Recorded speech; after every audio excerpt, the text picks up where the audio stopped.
My father-in-law crossed a line that night. He slid the envelope slowly across the table as if it were some kind of generous charity donation. The motion was calm, deliberate, almost rehearsed. "We believe this is the best option for everyone," he said with a tight, artificial smile that never reached his eyes. "You've had your fun," he added, glancing briefly at his daughter, "my wife Lena. But our daughter deserves someone who can actually keep up with her." I didn't touch the envelope. Lena blinked, confused, looking from me to her parents. "Dad, what is this?" Her mother leaned forward quickly, trying to smooth over the moment. "It's not personal, sweetheart," she said in that gentle tone people use when they're about to say something cruel. "We simply believe you've outgrown this little fairy tale. My name is Ethan Shaw. I've been married to Lena for several years. And for all that time, she believed I was nothing more than a quiet man with an ordinary job in it. The kind of guy who preferred cheap coffee over expensive wine. The kind of guy who didn't talk much about work and never cared about status. A simple man living a simple life. What she never knew was that I was one of the silent founders of the very company where she worked. The same company where her father proudly held the title of director. Every major decision he had made during the past few years had passed quietly through my hands first. This dinner, I arranged it. This table, I chose it.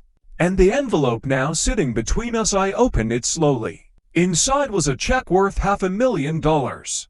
A payment for me to disappear from Lena's life. I looked at it calmly while her parents watched with the quiet confidence of people who believed money solved everything. To them, I was nothing more than a temporary footnote in their daughter's future. I folded the check again, placed it back inside the envelope. Then I pushed it across the table toward them without another glance. Lena stared at it, then at me, then back at her parents. What the hell is this supposed to mean? Her father didn't even blink. "Security, sweetheart," he said smoothly. "This man is not your future. He's simply a phase." Lena looked like someone had slapped her across the face. The silence stretched between us. Her mother cleared her throat and turned toward me. "You can take the money," she said gently. "Start fresh somewhere else. We'll even help you relocate." I exhaled slowly, almost laughed. "Do you really think I married Lena because I needed money?" Her father leaned forward. "Men like you usually do," he said coldly. "People who don't come from wealth often find their way into families like ours." I smiled. Then I turned to Lena. "I never wanted to tell you like this," I said quietly. "It never mattered to me whether your parents were impressed." She frowned. "What are you talking about?" I reached into my coat pocket and took out a simple black card. I slid it across the table. The moment her father saw the logo printed on it, his eyes twitched. Our company's logo. I leaned back in my chair.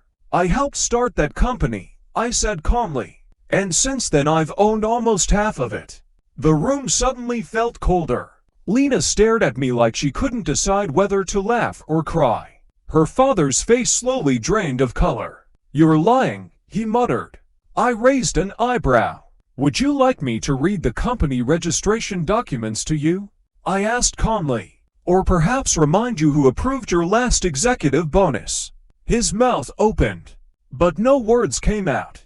Lena picked up the card with trembling fingers. She flipped it over slowly. "Wait," she whispered. "Almost half." Her mother laughed nervously. "That's impossible." I tilted my head. "Barista. Quiet husband. Nobody special." I shrugged. "That's what you saw because I allowed you to see it." Then I looked at Lena again. I stayed silent because I wanted at least one part of my life that wasn't defined by money, power, or titles. Her father finally found his voice. "If any of this is true," he said stiffly, "then why are you even here tonight?" I held his gaze. "Because I wanted to see who you really were when you believed I was beneath you." He stood up abruptly, fists clenched. "You've humiliated us."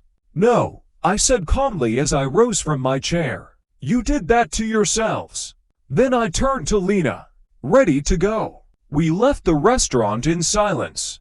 The car ride home felt heavier than any argument. Lena didn't say a word until we were halfway there. "You were going to hide this from me forever?" she asked quietly.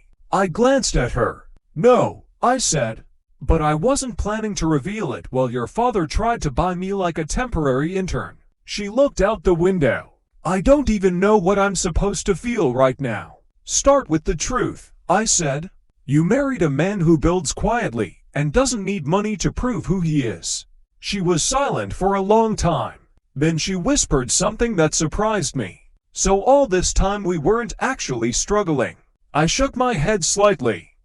"No, I just wanted a real relationship," I said. "Not a performance." Later that night her father called twice. I ignored both calls. Then a voicemail arrived, followed by a single email. Just one sentence. "We need to talk. This concerns the board." And that's when I realized something. He had finally connected the dots.